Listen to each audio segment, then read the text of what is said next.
Semua orang yang sholat pasti mendapatkan manfaat-manfaat terbaik dalam hidup. Tapi pertanyaannya, mohon izin, maaf sekali lagi, kenapa kita melihat orang sholat bahkan tidak mendapatkan satu di antara apa yang disampaikan tadi? Quran mengatakan orang sholat pasti baik. Tapi kenapa sekarang ada orang sholat berbuat yang tidak baik?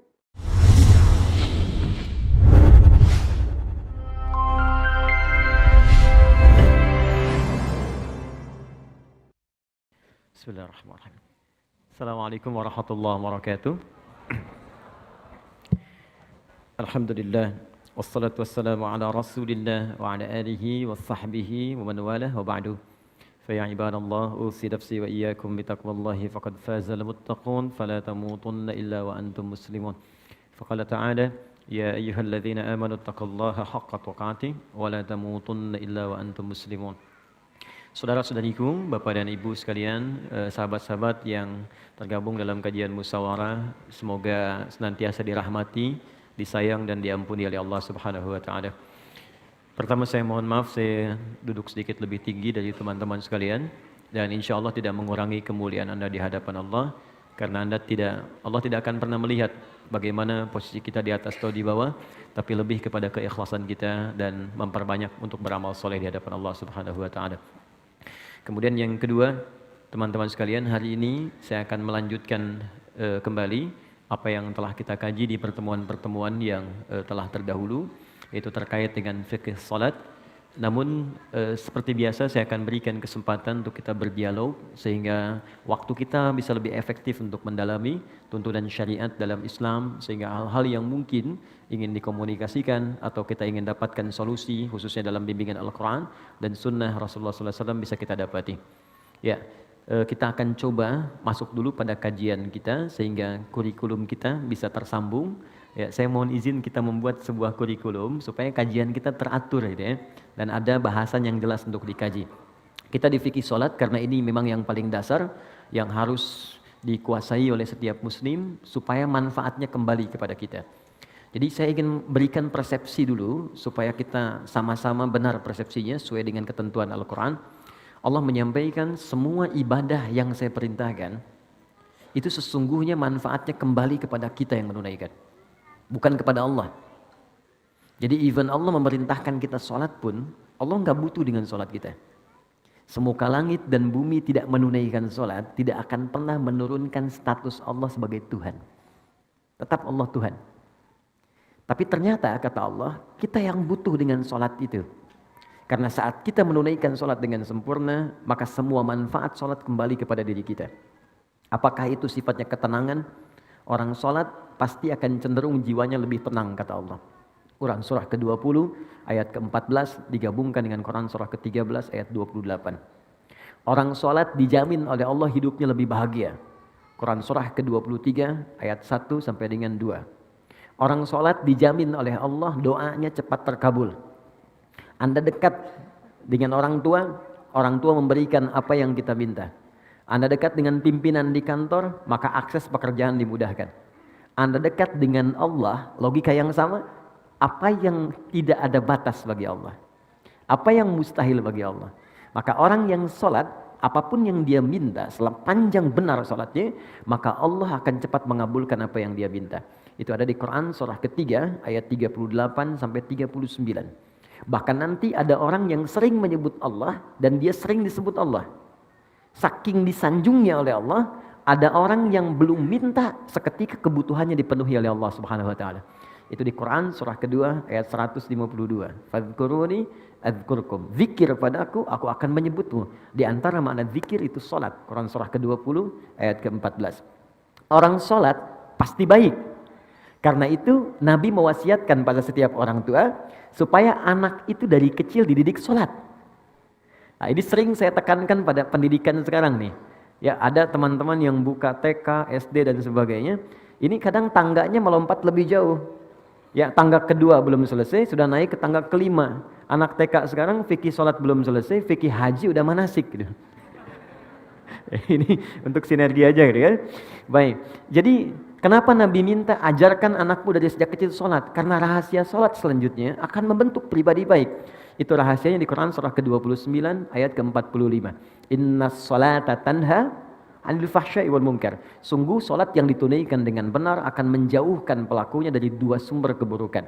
Satu fahsya, dua mungkar. Tidak ada yang ketiga. Jadi prinsipnya semua orang yang salat pasti mendapatkan manfaat-manfaat terbaik dalam hidup. Tapi pertanyaannya, mohon izin, maaf sekali lagi, kenapa kita melihat orang salat bahkan tidak mendapatkan satu di antara apa yang disampaikan tadi? Quran mengatakan orang salat pasti baik. Tapi kenapa sekarang ada orang salat berbuat yang tidak baik? Fahsya dikerjakan. Fahsya itu kan termasuk pornografi, porno aksi, LGBT, kata-kata jorok, kata-kata kotor, itu fahsya. Betapa banyak sekarang orang berkata yang kotor, menonton yang tidak baik, tapi juga sholat. Kan unik gitu. Mungkar itu jelas, semua yang diingkari hati. Sumbernya nafsu perut dan akal. Mencuri mungkar, membunuh mungkar, merampok mungkar, berselisih mungkar. Ini yang paling aneh, dalam hal sholat ada yang berselisih. Cuman gara-gara satu bismillahnya dikencangkan, yang satu sir, bisa jadi nggak temenan gitu. Cuman beda-beda, gara-gara beda majelis ilmu, bisa saling mencela. Padahal sama-sama sholat. Apa persoalannya? Maka kata Al-Quran, biasanya ada dua sumbernya. Satu, kebanyakan orang sholat kurang khusyuk atau bahkan tidak khusyuk dalam sholatnya. Itu di Quran surah kedua, ayat ke-45 sampai 46. Dan yang kedua, ini persoalan klasiknya, maaf, kata Al-Quran boleh jadi orang sholat itu tidak paham, tidak mengerti apa yang ia kerjakan dan ia baca dalam sholatnya. Jadi ruku tapi nggak ngerti yang dilakukan. Sujud nggak paham yang dibacakan. Ya bagaimana kita bisa khusyuk kalau kita nggak menikmati apa yang kita lakukan? Anda bekerja tapi tidak paham yang dikerjakan, kan nggak akan maksimal pekerjaan. Anda sholat tapi tidak mengerti yang dibaca, bagaimana bisa merasakan kenikmatan? Ada orang dulu baru takbir, saking nikmatnya dalam takbirnya, itu sakit di kakinya nggak kerasa. Sahabat Ali bin Abi Thalib itu masya Allah pernah kakinya itu terkena duri. Ya, kalau bahasa Jepangnya kacugak, kena duri kecil gitu. Jadi setiap disentuh sakit, dipegang sakit sampai teman-temannya datang sahabat ingin mengambil sakit. Ya, kata satu orang, beliau mengatakan, udah saya tahu kapan ngambilnya katanya. Saya tahu kapan mengambilnya. Sekarang jangan diganggu. Begitu tiba waktu sholat, dikisahkan sholat zuhur, begitu beliau takbir, yang satu kawannya mengatakan ini saatnya. Begitu takbir, diambil durinya, nyaris tidak ada ekspresi apapun di wajahnya. Yang tadinya baru disentuh ya, sentuh sedikit udah terasa gitu. Wajah memerah. Itu sudah takbir, nggak ada ekspresi perubahan di wajahnya. Saking nikmatnya gitu. Ada orang yang bahkan memprioritaskan sholat dibandingkan dengan tidurnya. Saking merasakan kenikmatannya. Bahkan puncak paling tingginya, ada memang orang sholat untuk mensyukuri semua nikmat yang Allah berikan. Bukan karena sholatnya. Karena merasa sudah banyak pemberian Allah yang belum disyukuri. Nah karena itu teman-teman, bagaimana mendapatkan semua kenikmatan itu? Maka Allah jelaskan keterangannya di Al-Quran. Nabi berikan detailnya dalam penjelasan sunnah beliau. Nah kita sudah sampai pada pembahasan di pertemuan lalu ke sujud kan? Baik, ke sujud, sekarang kita akan masuk duduk di antara dua sujud. Saya akan terangkan pertama caranya, fikihnya, supaya benar cara kita menunaikan. Kedua bacaannya, dan yang ketiga hikmahnya. Apa esensi dari perbuatan itu, apa hikmah dari bacaan itu, dan bagaimana kita mengaktualisasikan dalam kehidupan kita. Ingat rumus dasarnya, setiap gerakan dan bacaan sholat itu ada maknanya. Nanti pertemuan berikutnya saya coba bawakan buku-buku untuk referensi. Saya bawakan yang asli insya Allah, bahasa Arab.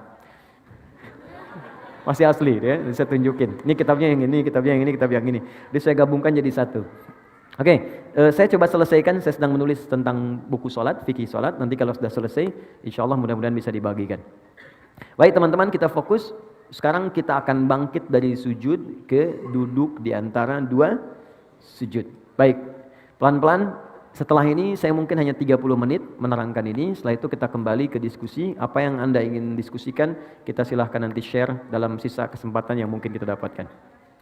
Baik, posisinya sujud. Ada yang bisa bantu saya? Baik, tapi di sini kayaknya agak kurang ini ya. Kurang kuat ya. Oh, silakan. Nanti ini tunjuk sana, terus tunjuk sampai ke belakang. Oke, silakan.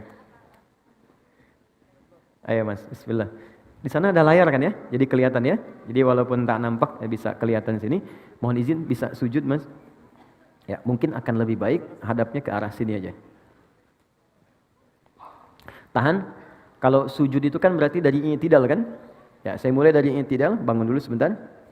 Ya, sami Allahu liman hamidah. Oke, tahan sebentar sampai sini. Ini bisa tangannya diangkat menghadap ke sana, depan. Bisa sejajar dengan bahu di sini, ya. Di hadis Muslim nomor hadis 397, termasuk di Al-Bukhari nomor hadis 711.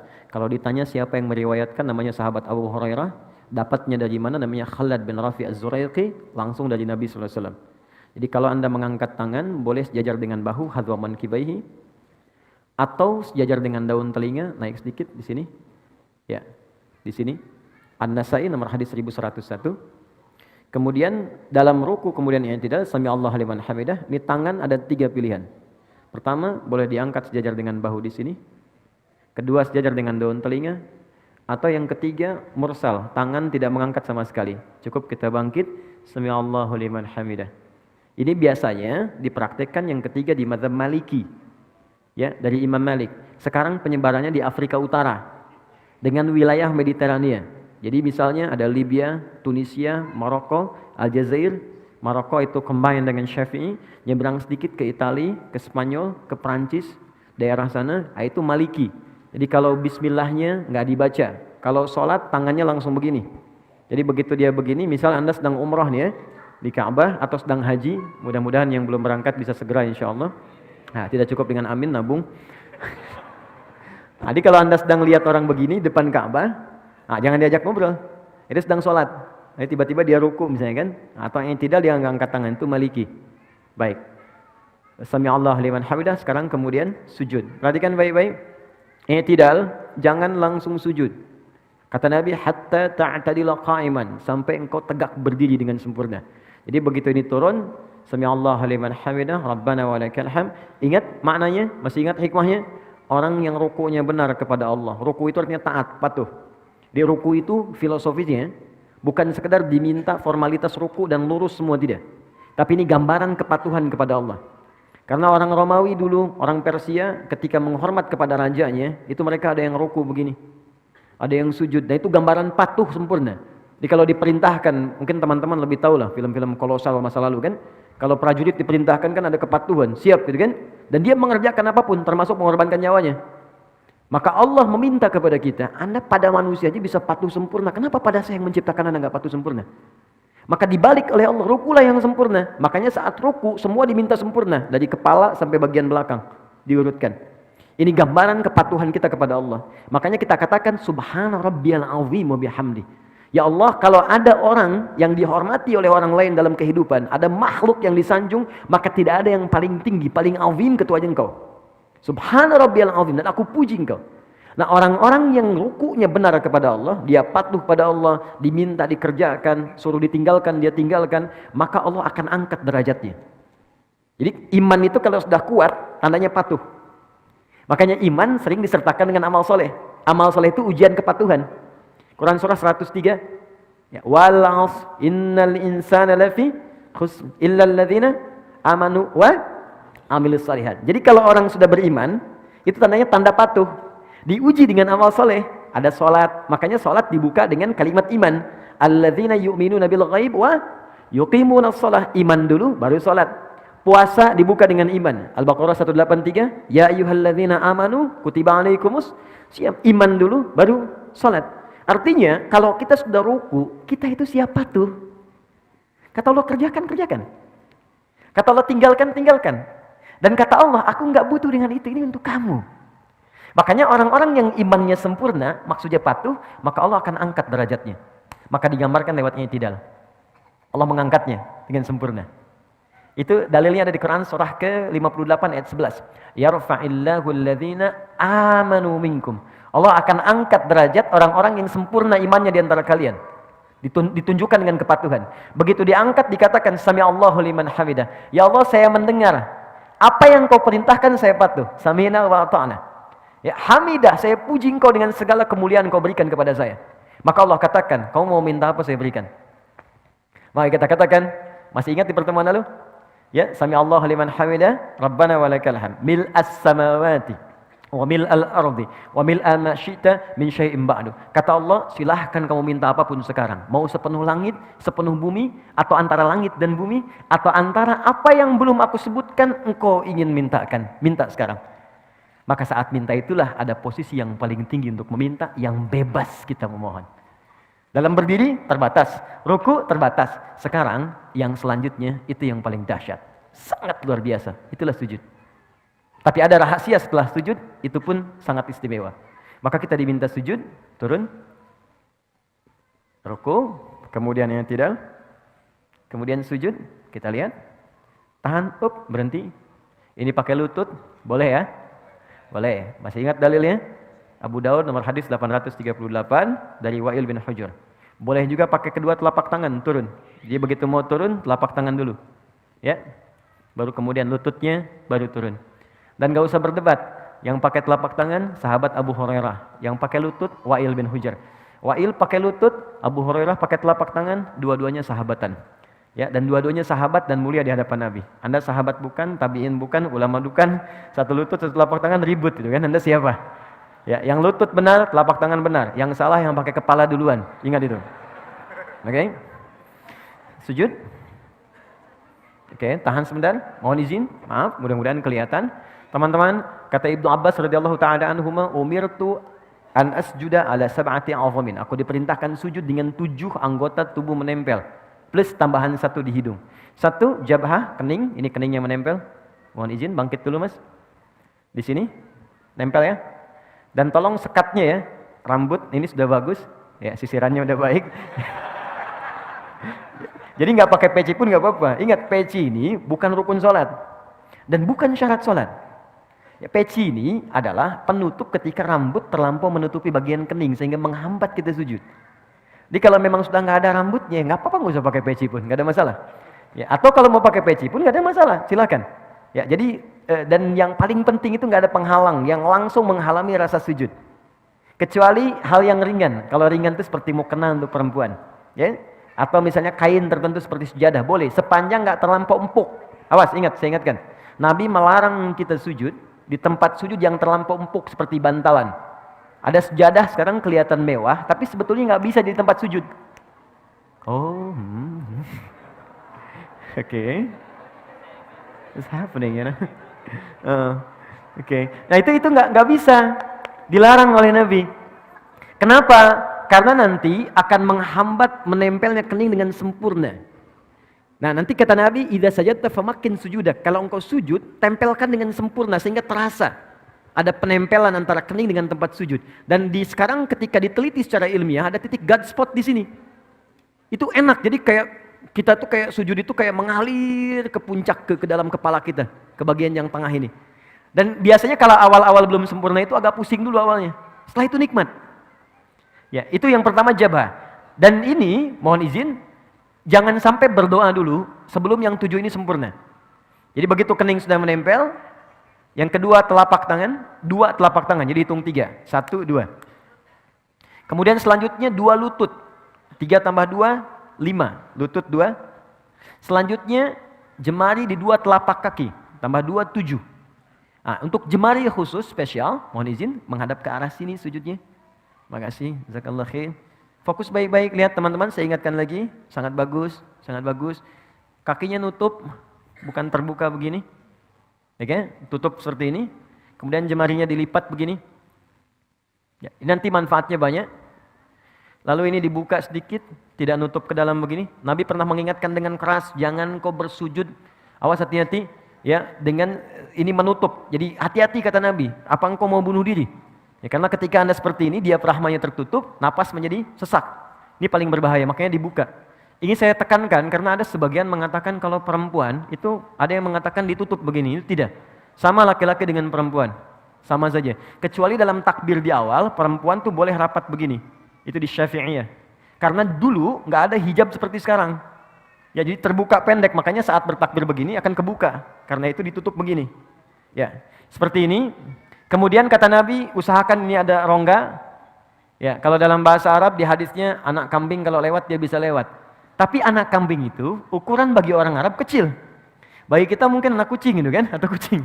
Jadi kalau sekarang Anda sujud diminta anak kambing lewat ukuran kita, orang sekarang mungkin nggak akan pernah lewat. Ya. Poinnya ada jeda. Sekarang bangun mas, izin. Perhatikan baik-baik. Tarik nafas dulu. Oke, fokus. Dalam sujud, saya mau masuk ke bangkit dari sujud. Dalam sujud, ketika Anda kemudian ingin sujud, itu perintahnya langsung dibocorkan oleh Nabi rahasianya. Fokus, kata Nabi, kalau Anda minta, ingin cepat dikabulkan, dan banyak permintaan, lakukan dalam sujud. Ya, lakukan dalam sujud. Saya ulang, lakukan dalam sujud. Dan itu bahasa Nabi banyak diungkapkan kepada sahabat, termasuk Ibnu Abbas radhiyallahu ta'ala anhuma. Ya, idza sajadta fa'aksiru doa. Kalau engkau sujud, maka perbanyak doa dalam sujud. Dalam sujud ini ada doa yang standar. Yang standar yang saya ajarkan di pertemuan lalu, ya subhana rabbiyal a'la atau subhana rabbiyal a'la wa bihamdi atau subhanakallahumma bihamdika Allahumma ighfirli. Setelah itu baru pembuka. Setelah itu silakan minta yang seluas-luasnya. Ada yang di rumah tangga kebutuhan, minta. Dan enggak perlu dilafadzkan dalam hati kita. Ya Allah sayangi suami saya, ya Allah sayangi istri saya, ya Allah berkahi keluarga kami, ya Allah cerdaskan anak saya, ya Allah terima ya Allah kebutuhan, ya Allah orang tua saya sayangi, ya Allah jika mereka telah wafat lapangkan kuburnya, ya Allah jika anak saya mendahului saya sayangi ia, jadikan dia sebagai pangeran-pangeran surga, putih-putih surga. Karena sementara itu tertukar, ada yang ayahnya wafat duluan, ibunya duluan, ada anaknya dipanggil duluan. Nabi pernah berita gembira pada seorang ibu yang mengandung, tiba-tiba ketika melahirkan anaknya wafat. Ibu itu bersedih, lalu turun sebuah kalimat yang sangat indah. Dia sudah menjadi bidadari dan pangeran di surga. Kenapa engkau orang tuanya mesti bersedih? Dan kalau orang tuanya benar, beramal dengan sempurna, maka anak itu akan menghijab dia dari neraka. Itu tabungan yang sangat indah. Ada orang tua mendidik anak sampai dewasa dan belum sampai level itu. Anda dikasih hadiah duluan gitu. Di bahasa Nabinya begitu, kamu saya kasih hadiah, kenapa kamu bersedih? Dan semua orang akan wafat sesuai dengan ajalnya. Ima sekarang atau besok. Kamu menangis pun tidak akan menghentikan ajal dia tiba. Tapi engkau berjuang, engkau mengandung, engkau berdoa. Dan engkau menginginkan anakmu baik, aku kabulkan. Dan dia akan menghijab engkau sampai di akhirat. Cuman jangan sampai engkau berpisah dengan dia. Anakmu sudah fitrah baik, engkau berbuat maksiat. Makanya orang tua yang menjaga kesolehannya, walaupun misalnya nggak sempurna seperti orang lain, nggak hafal Quran. Banyak sahabat Nabi nggak hafal Quran. Nggak rajin tahajud. Dia mengerjakan sholat fardu, dia mengerjakan sholat sunnah, mencoba lebih baik lagi, semampu dia lakukan. Kemudian dia wafat. Dan dia punya tabungan itu. Maka kata Nabi, anak itu akan menghijab dia dari neraka. Ya, Islam itu kadang dibacanya pakai dalil gitu dan pakai jiwa. Kalau iman kita ikuti, maka akal akan mengikuti itu. Nah yang paling menarik minta dalam sujud. Jangan sia-siakan. Makanya Nabi itu lama sujudnya. Banyak orang salah persepsi, mengira sujud terakhir yang paling lama. Yang hanya lama. Padahal setiap sujud itu lama. Cuman yang terakhir itu kenapa lebih lama? Karena Nabi itu rindu menuju sujud berikutnya. Menunggu sujud berikutnya itu lama, Bu. Ya, karena waktu sholat yang berikutnya itu harus ditunggu. Gini, Anda sedang mencintai seseorang. Berpisah beberapa saat kan nunggunya lagi lama kan? Anak mau pergi nih. Kita sangat mencintai anak kita. Dan dia baru kembali pekan depan, nunggunya lama kan? Makanya di bandaranya tungguin. Sampai pesawatnya naik, diliatin. Garudanya udah terbang, padahal naiknya pakai Emirates sebenarnya kan. Diliatin, sama Nabi itu tidak ada puncak kerinduan kecuali saat sholat ketika menghadap Allah. Makanya sujud terakhirnya lama karena beliau mengharapkan perjumpaan sujud kembali. Nah untuk kitanya doa yang diperbanyak. Tapi ingat, ini pengantar kepada duduk di antara sujud. Saya akhiri pengantarnya. Sujud bukan sekedar meminta kita untuk berdoa. Tapi itu adalah puncak kepatuhan yang paling dalam sebagai ikrar komitmen kita kepada Allah supaya kita benar-benar patuh dalam hidup ini dari ujung kepala sampai ujung kaki. Anda bayangkan, ruku saja, ruku benar, komitmen patuh kita, Allah akan angkat derajat kita. Maka bagaimana dengan orang yang komitmen dari ujung kepala sampai ujung kakinya akan patuh kepada Allah? Ya Allah saya siap patuh, saya akan gunakan mata saya untuk melihat apa yang engkau perkenankan saja. Yang tidak engkau perkenankan, saya tidak akan lihat. Tunduk, sujud. Patuh. Ya Allah saya patuh, lisan saya hanya akan saya gunakan pada yang apa engkau inginkan. Yang engkau larang, aku akan jauhi. Maka tunduk, patuh, sujud, jatuhkan oleh kita. Dari ujung kepala sampai ujung kaki. Maka tahu apa yang terjadi? Begitu Anda kemudian bisa melakukan itu dengan semaksimal yang kita bisa, maka kita akan diangkat lagi oleh Allah dan langsung diberikan oleh Allah 6-7 jenis kalimat yang kalau itu dibacakan sudah selesailah semua persoalan kehidupan kita dunia sampai akhirat. Ya. Dan cara mengangkatnya bukan berdiri lagi. Karena orang saat diangkat berdiri pun bisa lelah. Tapi Allah dudukkan. Bukankah duduk lebih santai dibandingkan dengan berdiri? Maka orang setelah sujud, bangkitlah dia dari sujudnya, tidak langsung dia berdiri, tapi diminta duduk di antara dua sujud itu. Perhatikan, sujud, silakan, Mas. Bismillah. Oh, silakan. Itu biasa, kiblat itu bisa beralih ya dari Masjidil Aqsa ke Masjidil Haram. Boleh, boleh silakan, boleh. Iya, asal tidak ke Old Trafford aja. Oke, Bismillah. Sudah? Sekarang sudah sujud, paham ya? Kenapa diminta sujud? Bukan sekedar kita memohon kepada Allah, tapi permohonan itu diikat dengan komitmen. Ingat, kalau Anda ingin cepat dikabulkan permohonannya, maka cepat pula lakukan apa yang Allah mintakan. Adil kan? Kata Allah, saya minta ini, kerjakan. Begitu kita kerjakan, kamu minta apa? Saya kabulkan. Nah, ini gambaran patuh dari ujung kepala sampai ujung kaki.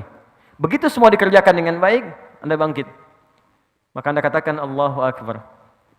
Baik? Ya, saya masuk ke caranya dulu. Saya masuk ke fikihnya. Yuk kita mulai ke cara duduknya. Mohon izin maju sedikit. Terima kasih. Ya, silahkan duduk. Oke, fokus baik-baik. Teman-teman, ada dua jenis duduk dalam sholat. Satu, iftirash. Dua, tawarruk. Ya, saya tuliskan sebentar. Jangan nengok sedang sholat. Oke. Saya mau izin, saya pakai jubah hari ini karena ada yang ngasih saya. Saya kalau dikasih saya langsung pakai untuk ibadah dulu. Ya, setelah itu baru saya simpan. Jadi untuk menyayangi orang yang ngasih. Lihat sini. Satu iftirash. Enggak pakai hamzah. Iftirash pakai sin besar. Dua, tawarruk. Pakai kaf. Gini, pelan-pelan. Boleh melihat ke sini kalau ingin melihat ke sini, ya. Iftirash akar katanya dari kata farasya. Kemudian ada firash, sesuatu yang terhampar, terbentang. Ya, Quran surah kedua Al-Baqarah ayat ke-22. Allazi ja'ala lakumul arda firasya. Allah yang telah menjadikan bumi itu di dalamnya ada hamparan. Ini bukan bumi datar. Ya, bukan bumi datar. Maksudnya, di bumi itu, kalau Anda keluar dari bumi, pengen tahu bentuk bumi, keluar dari bumi, lihat. Maka akan Anda lihat bentuknya. Tapi kalau Anda hidup di bumi, supaya saya mudahkan kehidupan, saya jadikan hamparan, supaya Anda bisa pijak. Nah, firash itu hamparan. Kasur disebut firash karena terhampar. Kalau kasurnya bulat, nggak bisa kita tidur di situ. Ya. Kemudian yang paling menarik, kalau kita berusaha menghamparkan sesuatu dengan sempurna, maka tambahkan alif dengan ta, sehingga kalimatnya berubah dari firash menjadi iftirash.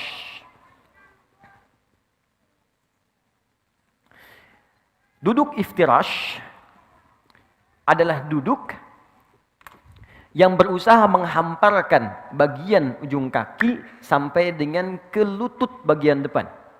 Sehingga ketika bangkit dari sujud, ya, hamparkan bagian lutut bagian depan sampai dengan ke ujung kaki.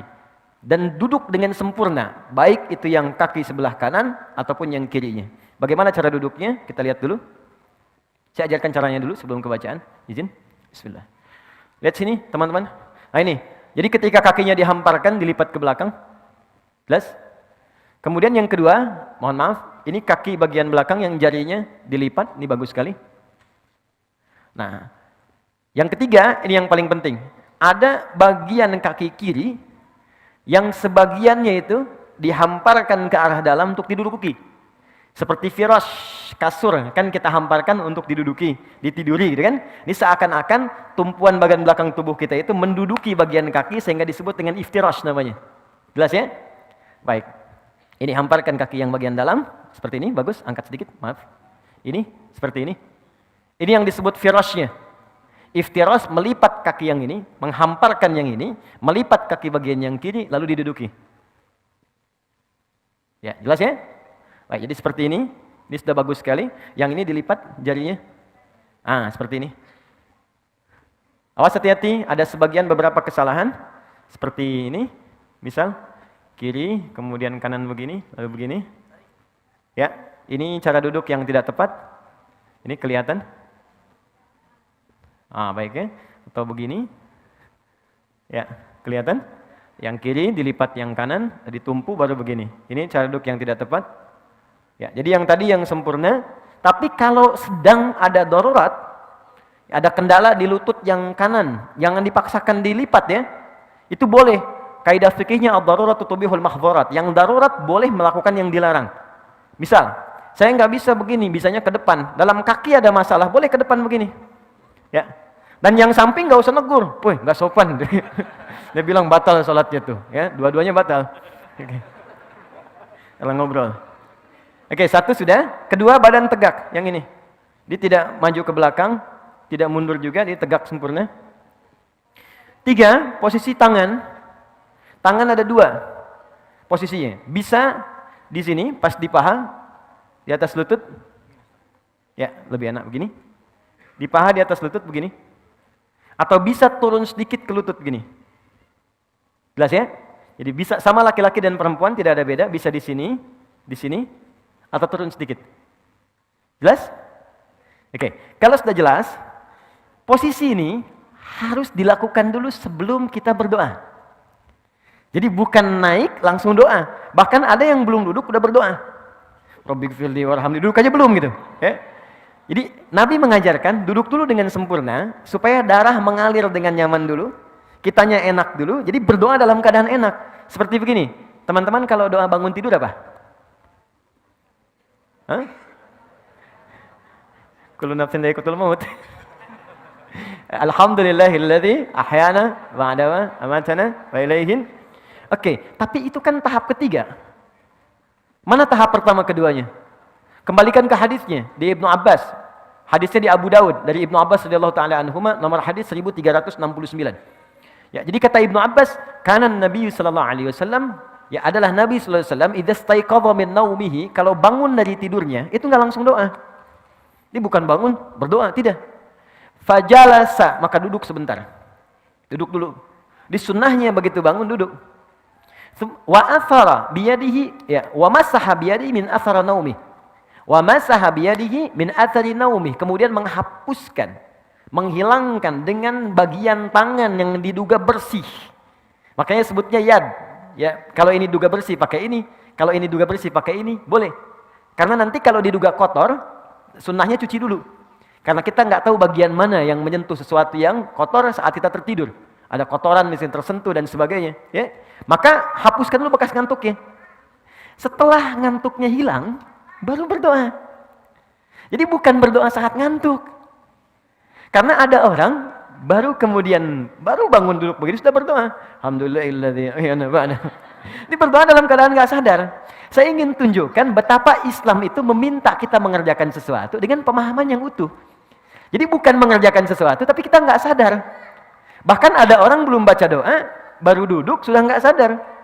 Ya bangun 2:30 pengen tahajud, baru duduk masih begini. Begitu bangun udah jam 5 gitu. Ya. Sadar. Jadi sempurna dulu, duduk sempurna seperti tadi. Itu sudah bagus sekali duduknya. Setelah itu baru kemudian baca doanya. Baik, oke. Sekarang kita bacakan doanya. Jadi ada 3 jenis doa. Oke, ada 3 jenis. Ini spesial nih, saking spesialnya cahaya mengkondisikan. Oke. Yang pertama, ada yang singkat. Rabbighfirli, Rabbighfirli. Diulang 2 kali. Enggak pakai Rabbighfirli. Rabbighfirli. Singkat sekali. Ya, Rabbighfirli. Oke. Saya ulang ya. Anda boleh ikuti. Rabbighfirli. Rabbighfirli. Cukup sekali kita ucapkan Rabbighfirli, ulang sekali lagi. Jadi 2 kali disebutkan. Rabbighfirli, Rabbighfirli. Ini bagian pertama. Hadisnya sahih. Tahan. 2, ada yang sampai 3 lafaz. Rabbighfirli, warhamni, warzuqni. Sampai 3 lafaz. Ada yang sampai 4 sampai 5 lafaz. Rabbighfirli, warhamni, wajburni, warfa'ni, warzuqni. Ada yang 6 lafaz ditambahkan dengan wa'fu anni, atau ada yang afini. Maka rabbighfirli warhamni wajburni warfa'ni warzuqni wa'afini. Jelas? Baik, ada yang memasukkan sampai 6 saja, sampai wa'afini, sampai 7. Yang wa'fu anni enggak dimasukkan. Baik ya, enggak ada masalah. Karena ada beberapa referensi menyebutkan dengan tambahan wa'fu anni. Walaupun itu syarah sebetulnya, syarah ya. Kalau kita cukupkan sampai wa'afini, boleh. Wa'fu anni ada dalil juga, walaupun dalil sifatnya syarah, tapi tidak harus langsung diperdebatkan juga. Toh tidak akan juga mengganggu sah tidaknya salat seseorang. Balikan sini. Saya tuliskan. 1, Rabbighfirli. 2, warhamni.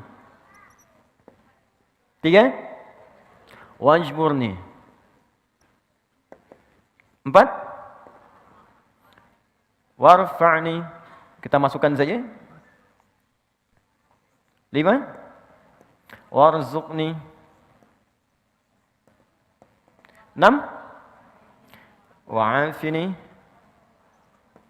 Yang tambahan wa'fu anni. Rabbighfirli warhamni wajburni warfa'ni warzuqni wahdini. Belum disebutkan. 1, 2, 3, 4, 5, 6, 7. Ini yang plus tadi saya sebutkan, saya kotaki. Jadi kalau Anda mau nggak bacakan ini, nggak ada masalah. Jelas ya? Sampai di sini. Kalau mau tambahkan dengan syarah tadi, silahkan. Karena ini semakna dengan yang ini, tapi ini lebih dalam. Oke, sekarang pelan-pelan. Fokus ini. Lihat baik-baik. Rabbighfirli, ya Allah, ampuni aku. Baik. Saya mau tanya pada teman-teman. Siapa yang ingin dicintai Allah? Alhamdulillah. Boleh angkat tangan? Oke, tahan. Allah itu kalau sudah mencintai seorang hamba, maka yang pertama diberikan bukan dunia. Ingat itu. Jadi jangan Anda persepsikan kalau status sosial di dunia kita meningkat, itu tandanya cinta Allah datang. Belum tentu. Kedudukan meningkat, harta bertambah, jangan dipersepsikan Allah sedang menyayangi kita. Kalau saat yang bersamaan, ciri ini tidak kita dapati. Ternyata ketika Allah mencintai seorang hamba, maka yang pertama Allah berikan adalah ampunan dari semua dosa yang pernah ia kerjakan. Itu ada di Quran surah ketiga ayat 31. Paling kiri sebelah atas di mushaf. Qul in kuntum tuhibbunallaha fattabi'uni yuhibbukumullahu wa yaghfir lakum dzunubakum. Katakan Muhammad pada umatmu semua, jika kalian serius mencintai Allah, maka buktikan cintamu dengan mengikuti semua tuntunan Rasul. Ikuti. Kata Nabi jadi baik, baik. Kata Nabi sholat, sholat. Kata Nabi berhijab, berhijab. Kata Nabi tinggalkan ini, tinggalkan. Nah, yang paling menarik, yuhibbukumullah, Allah akan cintai kalian. Ketika cinta Allah itu diberikan, ini yang paling indah. Wa yaghfir lakum dzunubakum, maka yang pertama diberikan adalah ampunan dari semua dosa. Jadi di Al-Qur'an itu ada redaksi begini, ada dzunub, ada dzambun. Dzambun itu satu kali dosa. Sekali dosa. Itu ditemukan misal di Quran surah ke-Ghafir, surah ke-40 ayat 3. Ghafiri dzambi wa qabilit taubi. Ghafiri dzambi, aku turunkan sifat ghafir dzambi untuk mengampuni orang yang berbuat satu kali dosa. Jadi kalau Anda misal ya berbuat salah sekali nih, mata salah lihat nih. Salah lihat. Ya, ada gambar yang tidak layak dilihat, salah. Yang paling aneh lisannya istighfar. Astagfirullah, salah nih. Lisan istighfar tapi mata ngelihat kan? Baik, salah itu. Ketika sekali berbuat salah, kata Allah, saya nggak akan biarkan hambaku pulang kepadaku dalam keadaan kotor dengan dosa. Engkau lahir bersih, kenapa pulang kotor? Maaf ya, jangankan Allah gitu. Ibu punya anak, teman-teman punya anak, pulang ke rumah dengan kaki kotor kan kita nggak mau kan? Nah kotor cuci dulu kan, baru masuk rumah. Anda pengen ke surga, badannya kotor, ya Allah yang punya nggak akan mau. Kamu kotor, bersihin dulu.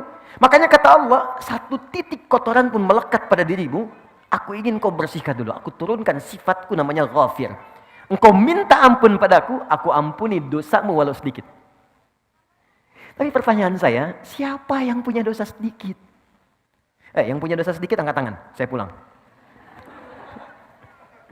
Oke, mata berapa kali berbuat salah? Telinga salah dengar, lisan salah ucap. Pikiran juga sudah salah. Ustadz belum datang, udah 30 menit, kemana sih Ustadznya? Iya ya. Oke. Kaki berapa kali salah melangkah? Udah banyak dosanya. Maka ketika itu diakumulasikan, kemudian dikumpulkan, maka berubahlah kemudian kalimatnya dari dzambun menjadi dzunubun. Nih, bentuknya jamak, plural. Pindah ke sini. Yang paling dahsyat kata Allah, maaf ya, cinta Allah itu kalau sudah diberikan, maka dia tidak akan kenal batas. Bahkan pendosa yang paling buruk pun dalam hidupnya, kata Allah, aku akan berikan peluang untuk mendapatkan cintaku. Ketika Allah memberikan cintanya, kalimatnya bukan menggunakan dzambun, tapi dzunub. Yuhibbukumullah, ketika Allah mencintai Anda, wa yaghfir lakum dzunubakum, maka aku akan ampuni semua dosa-dosa yang pernah kau kerjakan. Anda jangan takut. Kita itu sama, sepanjang kita mau mendekat. Bahkan ada ayat indah sekali. Ayat ini turun pada pelaku dosa besar yang sudah pesimis. Jadi dia udah menyimpulkan, udahlah. Ini saya lihat wajah saya ini wajah neraka nih. Udah banyak salahnya, udah hitam, udah lumpur begini nih. Orang memandang nih gak ada kesempatan ke surga, udah pokoknya jelek. Setiap orang melihat saya jelek semuanya. Dia pernah berzina, dia mabuk, dia kriminal luar biasa. Tapi tahukah Anda? Tiba-tiba pada orang ini turun satu ayat yang sangat indah, yang membuat orang itu jatuh tertunduk dan tobat di hadapan Allah. Ayat indah, Quran surah 39 ayat 53.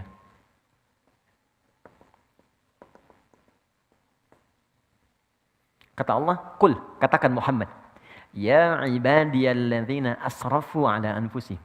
Katakan pada hambaku yang telah mengoleksi banyak dosa dalam hidupnya.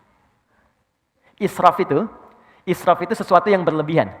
Jadi kalau Anda diundang ke resepsi pernikahan, ada prasmanan, Anda makan sekali.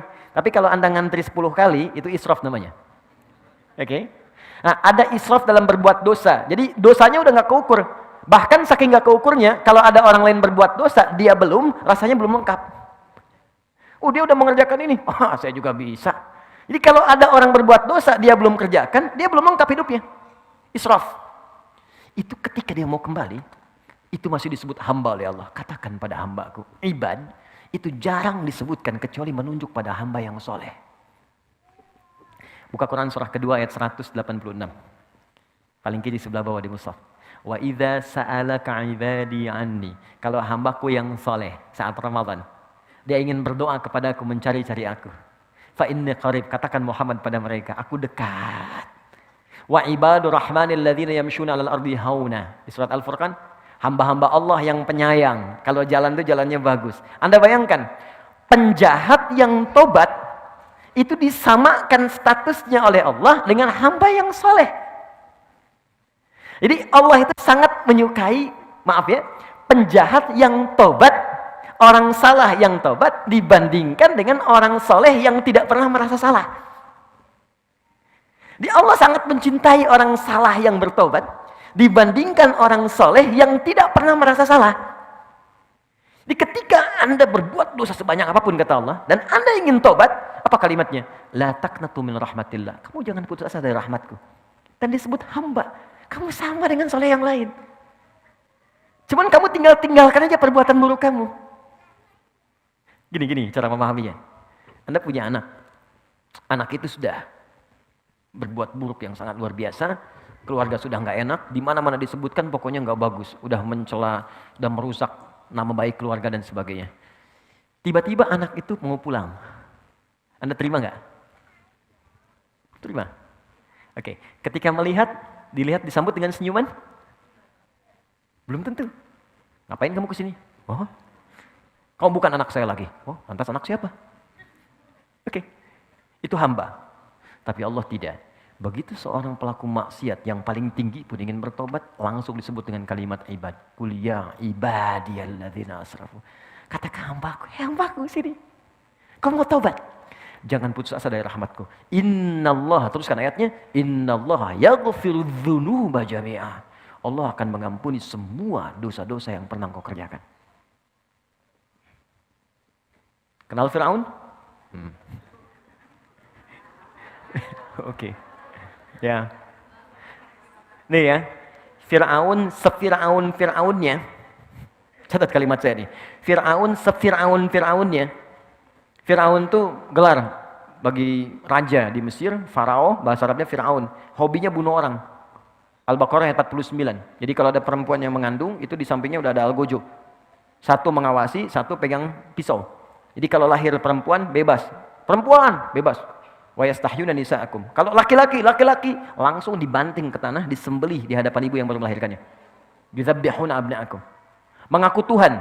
Ana rabbukumul a'la. Saya Tuhanmu yang paling besar. Fir'aun. Orang sekarang paling banter ngaku nabi. Fir'aun ngaku Tuhan. Tapi itu tidak menghalangi kasih sayang Allah untuk memberikan dia hidayah. Kita sekarang sampai kiamat nabinya cuma satu, nggak pernah lihat lagi Nabi Muhammad SAW. Fir'aun langsung 2 nabi, Anda bayangkan. Musa dan Harun. Quran surah ke-20 ayat 43 sampai 44. Idhaba ila fir'auna innahu tagha. Musa dan Harun pergilah kepada Fir'aun, dia sudah mulai melampaui batas. Faqula lahu qawlan layyina la'allahu yatadhakkaru aw yakhsha. Coba ingatkan dia dengan kelembutan. Mungkin dengan lembut itu, dia akan sadar dia salah. Anda bayangkan, saking rahmannya Allah, seorang yang mengaku Tuhan, hobinya bunuh orang, itu masih diberikan kesempatan dapat hidayah supaya balik lagi. Sampai nyawa itu di tenggorokan itu. Jadi, maksud saya gini, kalau Allah sudah tawarkan sifat yang sempurna ini, Anda belum bertobat juga, Anda butuh apa lagi untuk berubah? Anda akan wafat. Lihatlah ke cermin, kamu akan wafat. Innaka mayyitun fa innahum mayyitun. Kamu wafat. Sesuatu kamu akan pulang. Masa pulang dalam keadaan kotor? Apa enggak malu kamu lahirnya bersih, pulangnya kotor? Dan itu dibuka di hadapan Allah semua.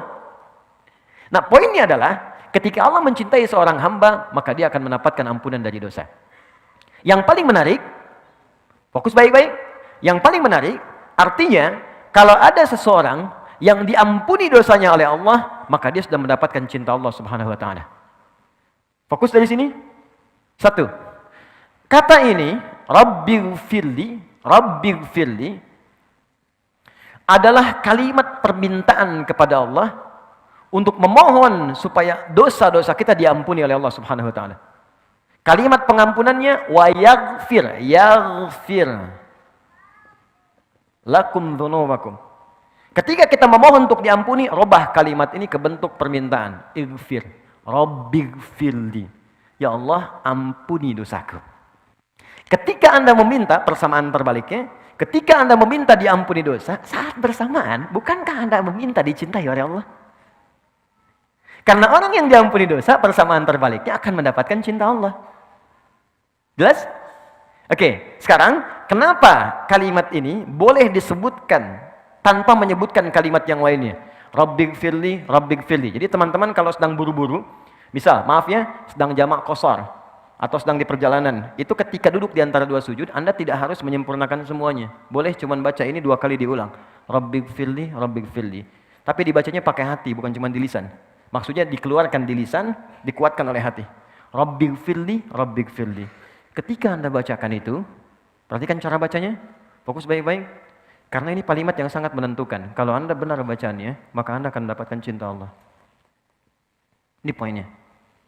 Nah, apa gambaran bagi orang yang dicintai oleh Allah?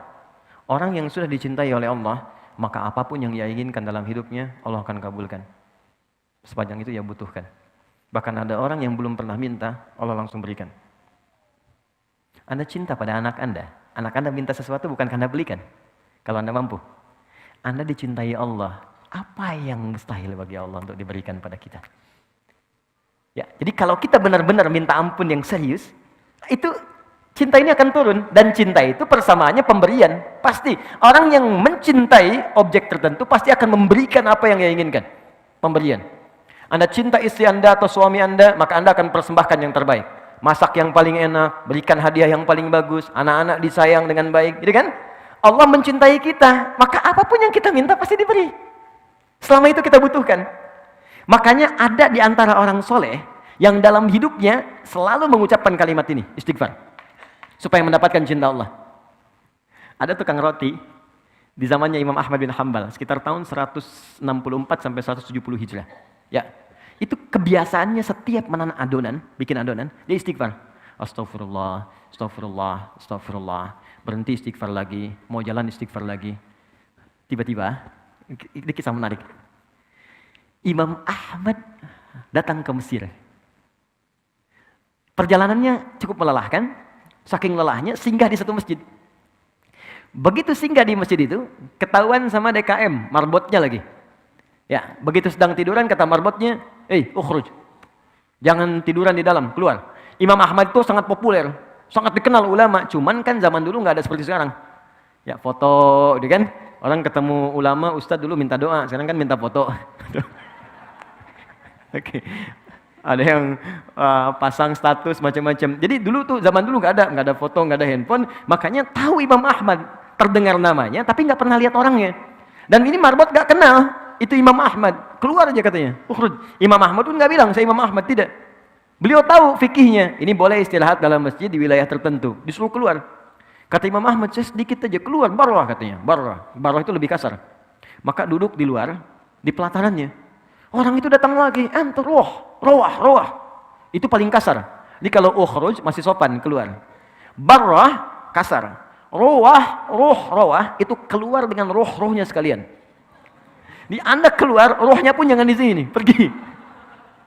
Jadi kalau Anda nanti sedang umroh atau haji, ibu sedang sholat dekat Ka'bah, ada petugas bilang, "Bu, ukhruj, ibu, ukhruj." Ya. Nah, dia diminta keluar, jangan bertahan.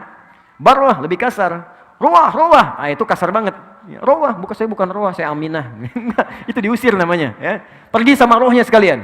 Maka pergi beliau, begitu jalan lewati tempat tukang roti tadi, makhbaz. Si tukang roti lihat dipanggil, "Syekh, sini kayaknya capek. Istirahat di sini." Beliau istirahat. Saat duduk itulah istirahat, tukang roti itu meneruskan kami pekerjaannya. Dia bilang astagfirullah, astagfirullah. Imam Ahmad lihat. Imam Ahmad itu tahu betul. Istighfar itu mendatangkan cinta Allah. Cuman ingin menguji si tukang roti itu. Kata beliau, "Ya Sayyid, Tuhan, aku lihat engkau setiap pegang adonan astagfirullah. Bikin adonan astagfirullah. Apa manfaatnya?" Kata tukang roti itu, "Wallahi, dengan kalimat ini, tidak pernah aku meminta permintaan kepada Allah kecuali semuanya dikabulkan." Wallahi, kata tukang roti. Bayangkan, seorang tukang roti. Bukan ustaz, bukan kiai. Dia mengatakan, setiap saya mengucapkan kalimat ini, saya meminta sesuatu kepada Allah, tidak pernah saya memohon kecuali dikabulkan. Cuman sampai sekarang, satu aja yang belum terkabul katanya. Apa itu kata Imam Ahmad? Wallahi saya berdoa kepada Allah, "Ya Allah, sebelum saya wafat atau dia wafat, tolong pertemukan saya langsung dengan Imam Ahmad bin Hambal.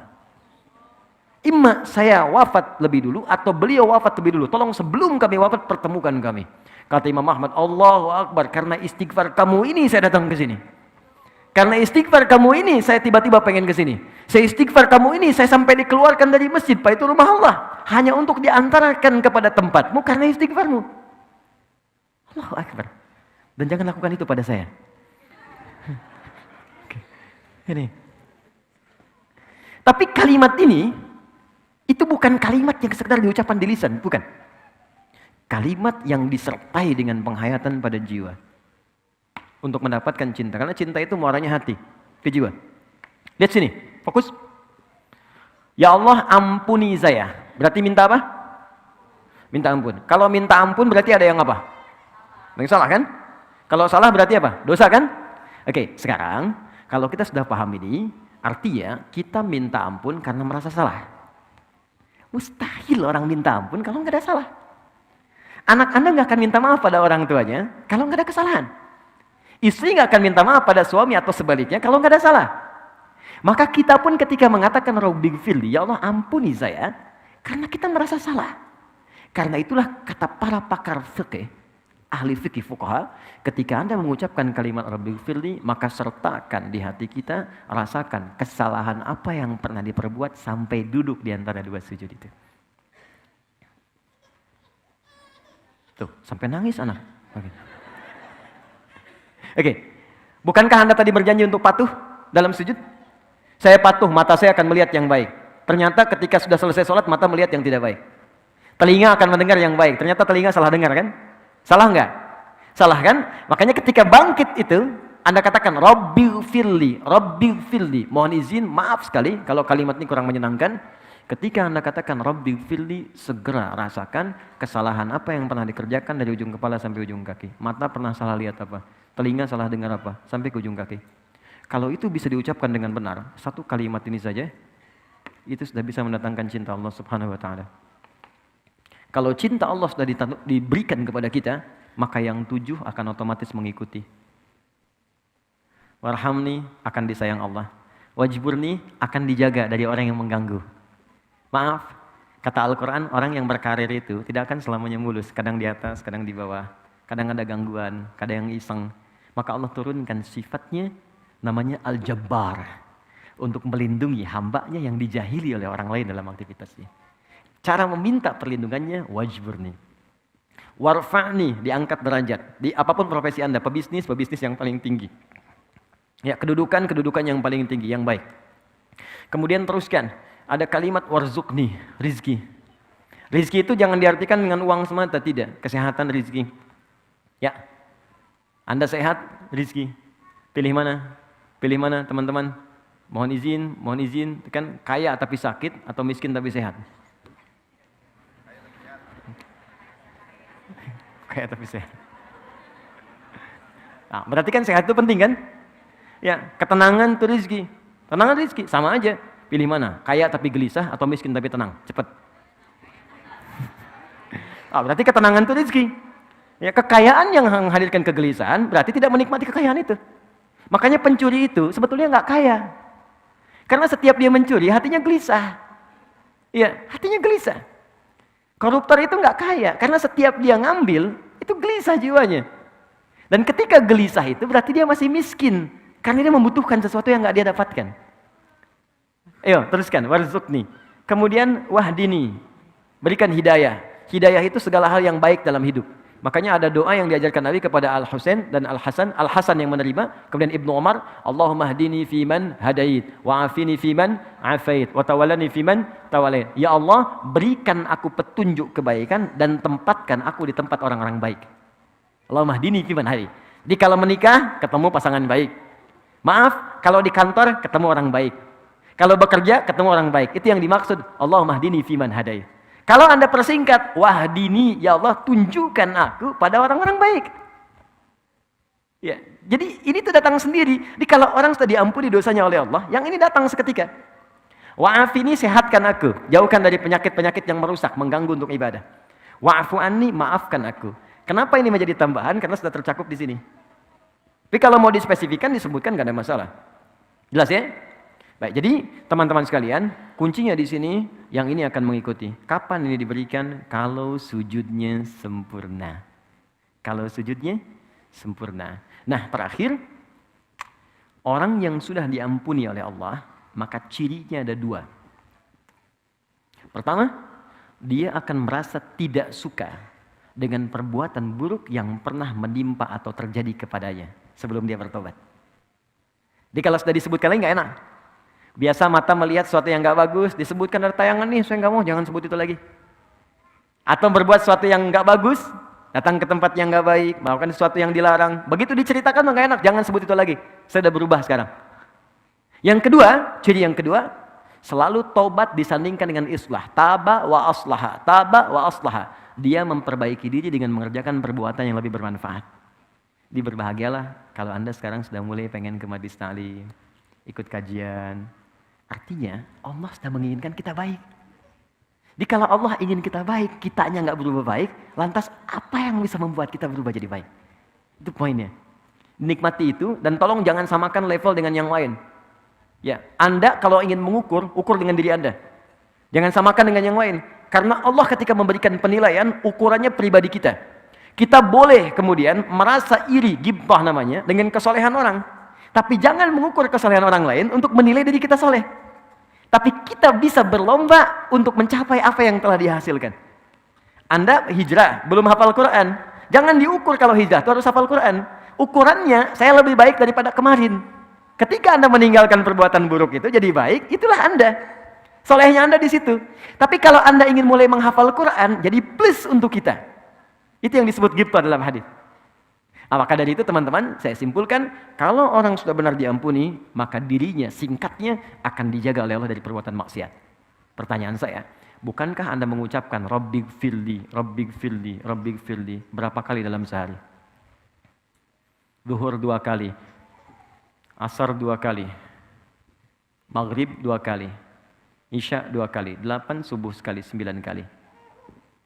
Anda sudah memohon minta ampun kepada Allah 9 kali dalam sehari paling minimal. Tapi kenapa masih berbuat salah? Jangan-jangan kalimat ini tidak pernah diucapkan dengan hati kita. Hanya mengalir di lisan saja.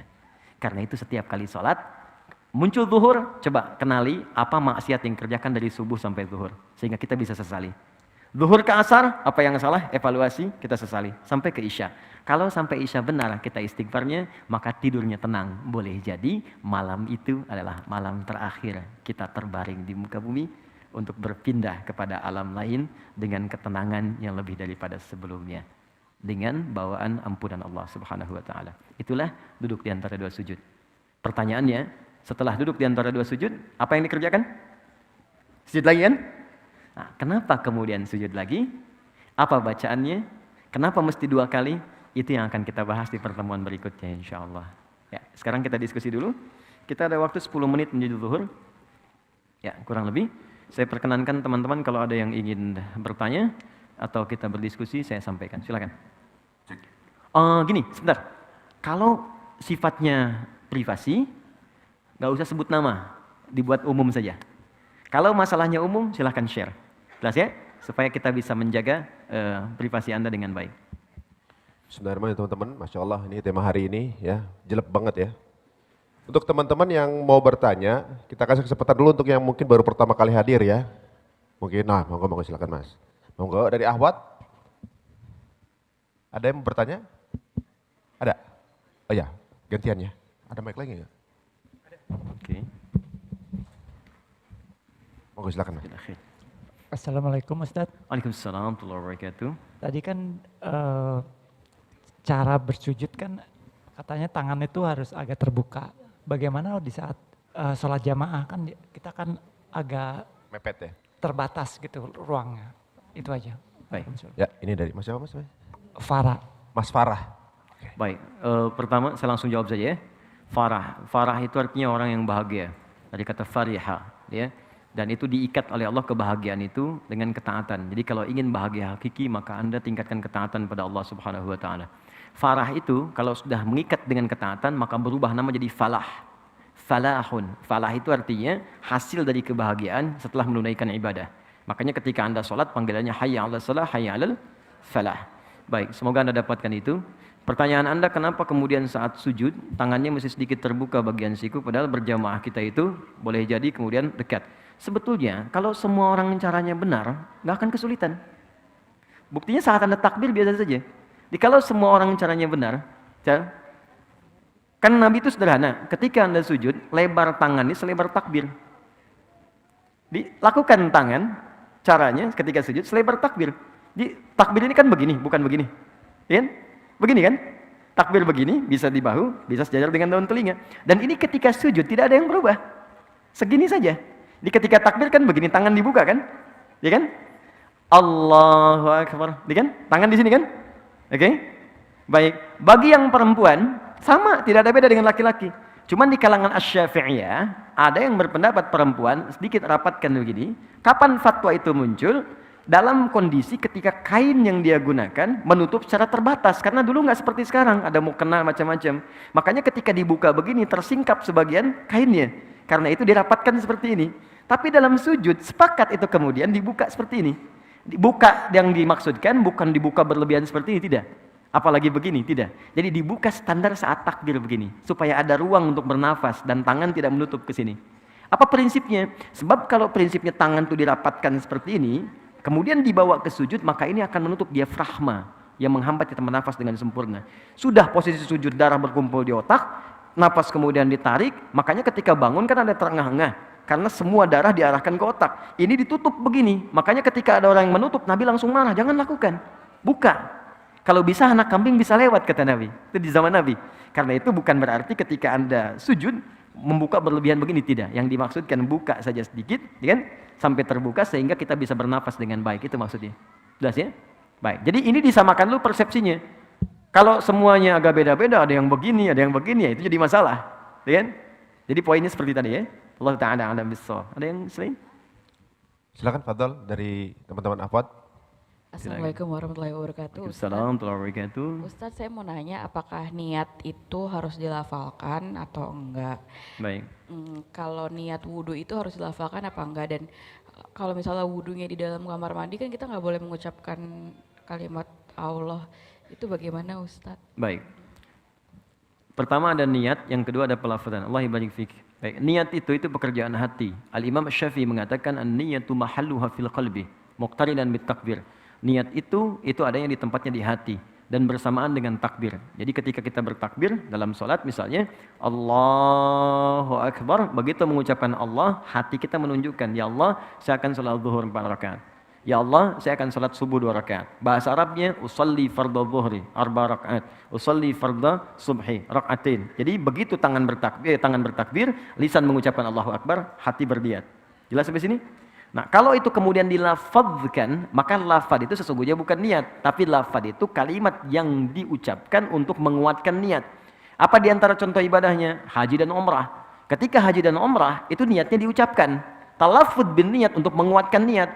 Biasanya ketika ada itu dilafadzkan, itu ibadahnya bukan ibadah standar, tapi ibadah yang membutuhkan motivasi 2 kali lipat sampai harus diucapkan.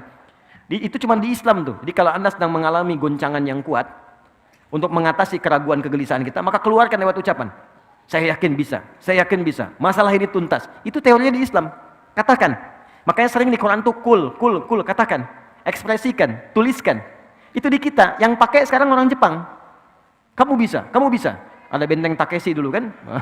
Kamu bisa. Sekarang orang Korea nyusul Jepang karena perkataan. Lebih daripada Nihon, lebih daripada Nippon. Orang Jepang punya Honda, dia punya Hyundai. Terus sampai sekarang nyusul. Nah, makanya dicontohkan lewat ibadah, itu filosofinya demikian. Jadi ketika kita haji umrah, labbaik Allahumma hajja, labbaik Allahumma umratan, dilafadzkan untuk menguatkan motivasi niat kita. Niatnya tetap bersemayam dalam jiwanya, dilafadzkan untuk menguatkannya. Nah, kasus lafadz niat itu muncul, itu kasusnya muncul di masa abad-abad para orang-orang saleh setelah peninggalan Nabi sallallahu alaihi wasallam, peninggal sahabat, di tabi'in, kemudian ada pembahasan fikih. Ya, itu di mazhab Syafi'i kemudian memberikan pandangan. Apa pembahasan fikihnya? Ada seseorang yang ingin menunaikan sholat, jadi dia nggak bisa khusyuk. Baru takbir, nggak bisa fokus lagi. Baru takbir, nggak bisa lagi. Maka kemudian diajarkan, coba baca ta'awudz. Dia baca ta'awudz, nggak fokus juga. Maka diajarkanlah lafadzkan niatmu untuk menguatkan apa yang kau sampaikan dalam jiwamu. Di niatmu di hatimu, lafadz itu membantu menguatkan niatmu. Di lafadz itu bukan niat. Kalaupun Anda melafadzkan misalnya, atau tidak sama sekali, tidak akan menggugurkan niat yang sudah ada dalam hati.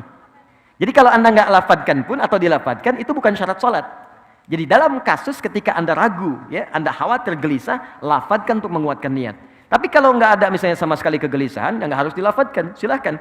Cukup dalam hatinya, usolli dalam hatinya, atau dengan bahasanya, dia bertakbir, langsung mengalir di situ. Jadi ini pembahasan untuk meniatkan, melafadzkan niat, itu cukup di dalam hatinya, kecuali ada kegelisahan atau kekhawatiran, baru dia lafadzkan. Yang kedua, tentang doa. Doa itu dibagi 2. Ada yang dijaharkan, ada yang disirkan. Dijaharkan banyak doanya. Contoh Quran surah ke-40 ayat 60. Wa qala rabbukum ud'uni astajib lakum. Kata Allah, berdoa aku jawab. Bagaimana cara berdoanya? Ungkapkan, katakan. Quran surah 17 ayat 110. Qulidullah, sebut ya Allah. Awid'ur Rahman atau Ar-Rahman. Ayyamma tad'u falahul asmaul husna. Atau Anda punya kebutuhan tertentu, sebut nama Allah yang khusus. Misal, ya Allah lapangkan rezeki saya. Sebut ya Allah ya Razzaq. Mohon lapangkan rezeki saya. Anda pengen dimudahkan ilmu, ya Allah yang alim. Ajarkan anak saya pengetahuan. Nah, silahkan Anda ucapkan, boleh. Tapi ada kondisi tertentu yang doa itu cukup disampaikan di hati saja. Tidak perlu dilafadzkan. Contoh, saat Anda misalnya berwudu di tempat yang khusus. Nggak ada keran terbuka, adanya di toilet. Sedangkan di toilet itu nggak boleh kita melafadzkan kalimat-kalimat thayyibah, maka cukup dalam hati. Dalilnya Quran surah ke-7 ayat 205. Wadhkur rabbaka fi nafsika tadarruan wa khifatan wa dunal jahri minal qaul. Silahkan sebut nama Allah, berdoa dalam hatimu dengan sepenuh kekhusyuan dan jiwa. Minta kepada Allah apa yang kau harapkan. Jadi ketika Anda masuk di toilet, Anda kemudian harus berwudu dan memang nggak ada tempat lain kecuali itu, maka dalam hati Anda katakan Bismillahirrahmanirrahim. Ya kan? Terus Anda bacakan yang baik, setelah itu Anda berdoa dan sebagainya. Dalam hati, sah dilakukan. Ya Allah Ta'ala a'lam bissawab.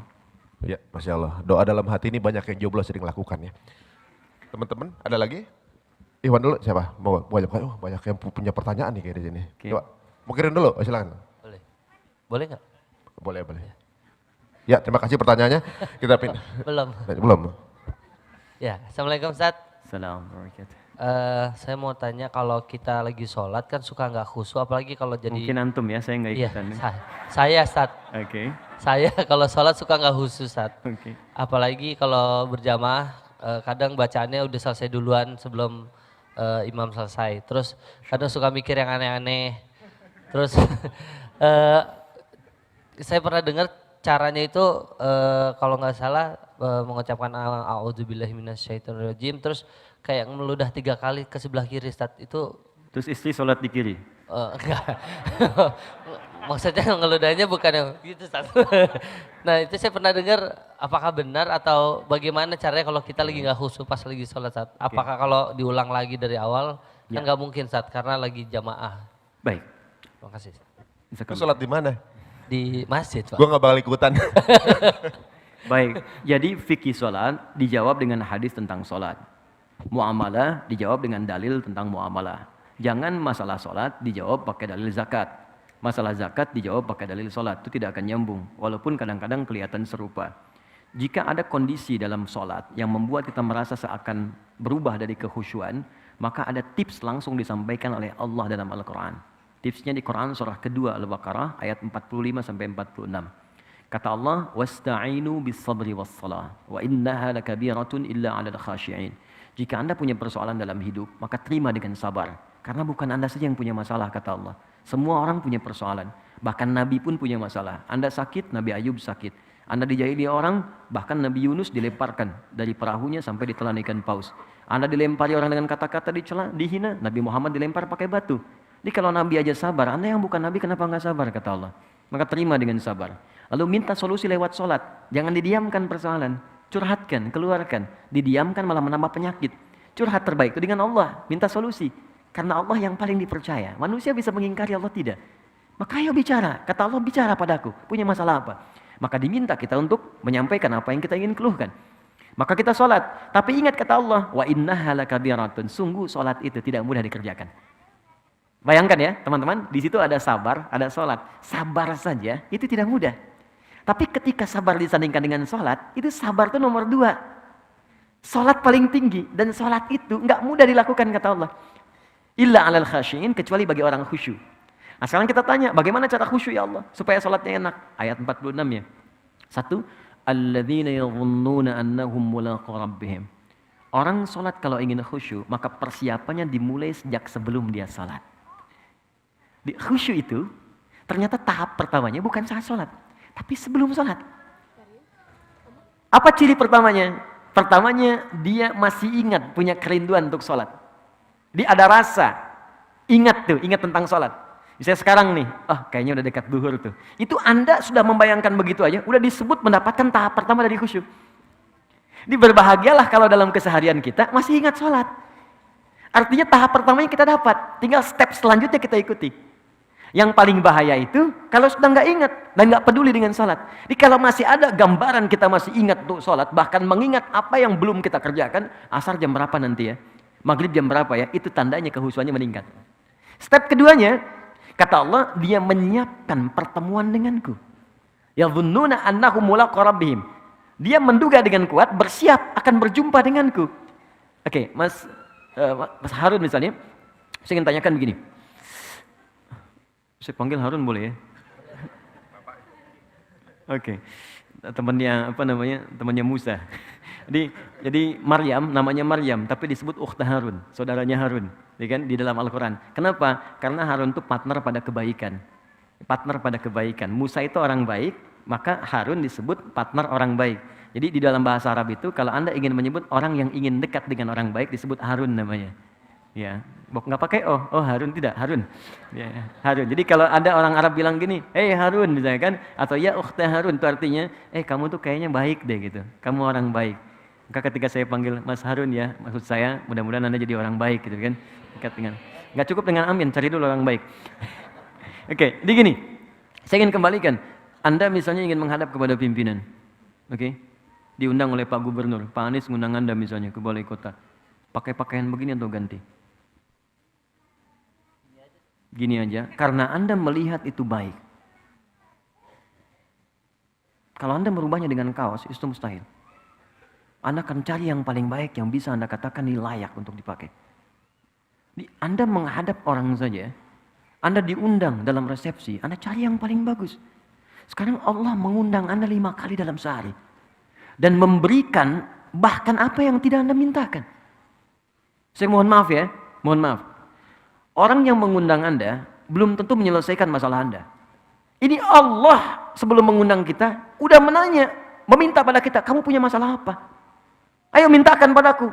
Engkau butuh, aku berikan. Kau sakit, aku sembuhkan. Kau ingin rezeki, aku penuhi. Anda bayangkan, dan tidak ada yang mengundang itu 5 kali dalam sehari. Allah undang kita. Makanya Allah balik nanya, kamu diundang manusia, penampilan kamu begitu bagus, kenapa diundang saya pakaian begini? Makanya turunlah Quran surah ke-7 ayat 31. Kata Allah, lihat kalimatnya, ya bani Adam, khudzu zinatakum 'inda kulli masjid. Hei anak cucu Adam, kalau ada panggilan dari masjid, cepat kenakan pakaian terbaikmu. Jadi ternyata penampilan itu step kedua untuk menghadirkan kekhusyuan. Beda antara Anda sholat pakai kaos misalnya, ya. Apalagi olahraga pakai jersey, sholatnya pakai kaos itu juga, ya. Depan Liverpool, belakangnya MU misalnya kan, ya bingung. Ya, malaikat juga bingung ini sebenarnya mana gitu. Ya. Oke, jadi Anda olahraga, silakan olahraga, menghadap kepada Allah, cari pakaian yang paling bagus. Dan bahasa Qur'annya zina. Zina itu yang paling indah, yang kamu rasa itu yang terbaik. Bukan mahal. Yang paling indah, yang kamu rasa itu yang paling bagus, yang paling baik. Kenakan itu. Dan rasanya akan lain. Begitu Anda kenakan pakaian yang paling enak, paling bagus, kenakan parfum untuk laki-laki. Begitu Anda lakukan seperti itu step yang kedua. Yang ketiga, ini poin yang paling dahsyat. Perhatikan kalimatnya. Wa annahum ilaihi raji'un. Dan rasakan, kenapa engkau kenakan pakaian bagus itu, yang paling halal, menghadap Allah, karena mungkin itu sholat terakhir kamu yang kamu lakukan ketika kamu akan berpulang kepada Allah. Kalau Anda ingin khusyuk sebelum sholat, rasakan mungkin itu sholat terakhir sebelum kita pulang kepada Allah. Karena itu imam mengatakan shollu sholatan muwadda. Artinya sholatlah teman-teman seperti halnya ini sholat terakhir yang kita kerjakan dalam hidup. Baik, saya mau tanya siapa yang tidak akan wafat, boleh angkat tangan?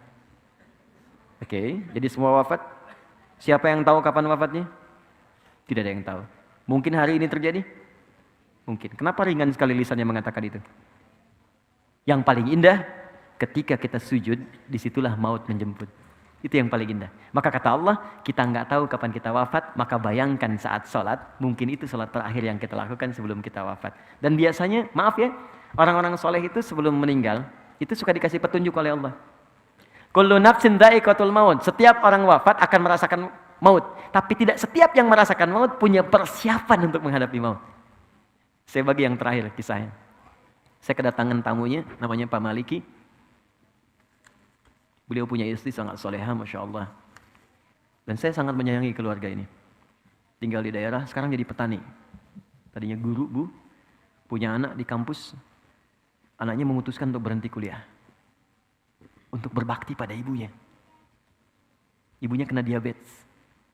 Dan sudah berpengaruh pada organ. Jadi mata udah nggak bisa melihat jelas. Telinga sudah tidak bisa mendengar dengan baik. Dan gigi sudah mulai copot ya. Satu. Anaknya merasa kalau saya kuliah, ini biayanya akan ketarik ke kuliah. Maka anaknya memutuskan berhenti untuk berkhidmat kepada ibunya. Dan agar fokus biaya untuk pengobatan ibunya.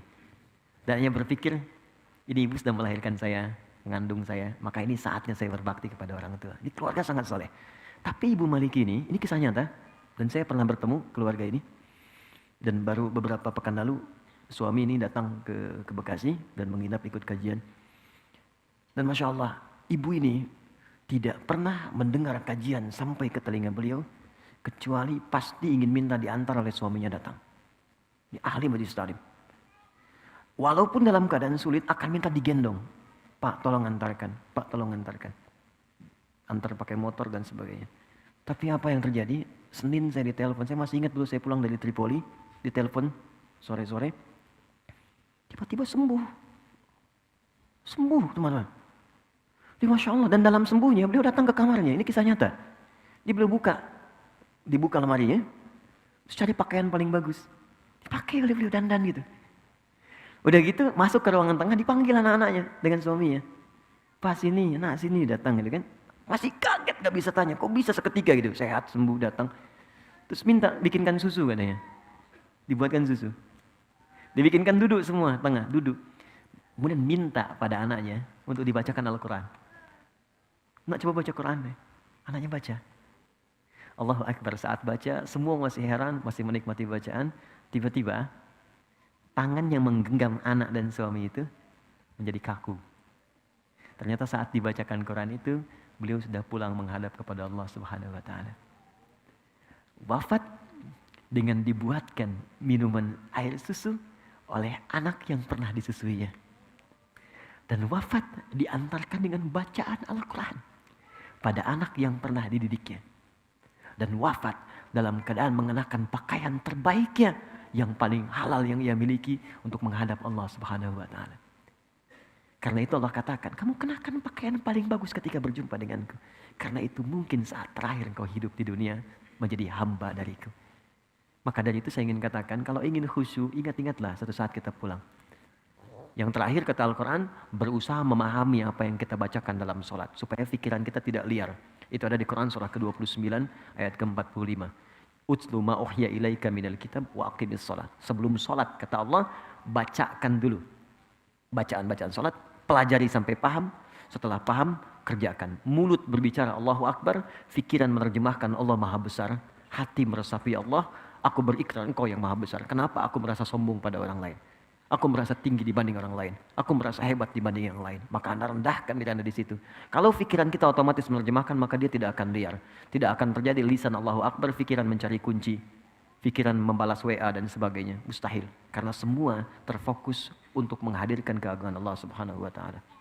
Saya kira itu yang terbaik yang bisa saya sampaikan. Teman-teman, kita sudah tiba waktunya salat untuk waktu zuhur. Saya kira pertanyaan beberapa yang masuk nanti saya coba kumpulkan. Saya coba mungkin buat satu hal yang khusus dalam bentuk video-video khusus.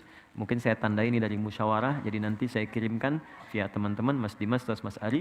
Nanti bisa di-forward ke teman-teman yang mungkin ada pertanyaan-pertanyaan tertentu. Secara umum, mungkin nanti bisa di-share di grupnya musyawarah. Saya tidak ingin menunda waktu sholat karena kita sudah tiba waktunya praktek sekarang. Saya mohon izin mungkin setelah sholat saya harus pamit, tidak langsung berlanjut. Tapi saya ingin menyampaikan 1-2 pengumuman dulu sebelum teman-teman beranjak untuk kita menunaikan sholat dan berdoa sebelumnya. Pertama, kami memohon doa, saya akan mengirimkan beberapa siswa keluar untuk bisa meneruskan apa yang telah saya bangun. Jadi saya ingin ada kaderisasi ke depan, karena saya kan tidak akan hidup selamanya juga, mesti ada orang lain yang meneruskan. Saya bangun beberapa tempat, sekarang ada pusat Quran, ada masjid, dan itu semua kami wakafkan untuk umat Islam karena Allah. Jadi saya nggak memiliki aset, nggak ada apapun, bahkan kendaraan pun saya serahkan semuanya sepenuhnya untuk Quantum Akhian Institute. Saya cuma numpang pakai aja. Maksud saya kalau kita wafat itu bisa diteruskan oleh orang. Nah, saya sekarang akan kirimkan hari Kamis 25 orang ke Sudan untuk belajar, dan kami biayai itu dengan beasiswa. Ada yang ke Turki, ada yang di Madinah, ada yang di Mesir. Jumlahnya ke Sudan 25 orang, total 35. Bahkan ada satu kampus yang hanya menerima penghafal Quran, karena di situ akan disiapkan jadi ahli Quran betul dengan semua ilmunya. Nah, insya Allah mereka ini 3-4 tahun akan kembali lagi, dan kami sekarang sedang bangun center. Ya, ada laboratorium Quran, ada center keislaman, tempatnya di Jawa Barat, tapi saya belum bisa buka karena khawatir ada spekulan-spekulan ya di sekitarannya. Jadi kita siapkan, tapi desainnya sudah siap semuanya. Insya Allah dalam 3-4 tahun ini akan ada pesantren, ada lab dan macam-macam yang mencakup semua profesi yang bisa kita pelajari di situ dari Al-Quran. Dan guru-gurunya, anak-anak ini yang kami akan kirim. Kamis berangkat. Nah, jadi kalau saya besok lusa sedang nggak ada atau saya meninggal lebih dulu, nanti mereka akan teruskan. Dan kajian ini saya harap tidak berhenti dengan guru siapapun. Ya ada guru siapapun selama baik, belajar dari mereka. Karena insya Allah 1-2 guru akan saling menutupi dengan yang lainnya. Jangan berfokus pada 1-2 orang saja. Jadi mohon doanya untuk itu. Yang kedua, saya tidak bosan untuk meminta, jaga persaudaraan di antara teman-teman. Jangan datang pulang begitu saja. Kenali siapa yang datang. Bersahabat dengan baik. Dan saling mengingatkan karena Allah. Dan jangan hukumi teman-teman yang baru berubah, baru hijrah. Yuk, pahami dia dengan dunianya. Kalau ada yang baru mengenakan jilbab, sayangi, tunjukkan, ya. Kemudian puji dengan kebaikan-kebaikan, ikhwan yang baru datang, ajak, dan itu sangat disanjung oleh Allah Subhanahu wa taala. Di kesempurnaan ada pada niat. Saya mohon jangan berpecah belah, bersahabat yang baik dan mudah-mudahan akan dijaga sampai menghadap kepada Allah Subhanahu wa taala.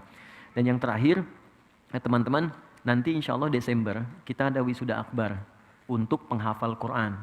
Jadi alhamdulillah ini kita angkatan kedua, ada yang sekarang hari ke-12 sudah, hari ke-11 kemarin sudah 24 juz. Jadi targetnya 30 hari hafal 30 juz. Jadi ada yang 24 hari, 25 hari. Yang rekor belum terkalahkan itu dari Wajo, perempuan. 7 hari hafal 30 juz. 7 hari. Nah sekarang ada yang 11 hari, 24 juz. Kita siapkan. Nanti insya Allah Desember kita akan wisuda anak-anak ini.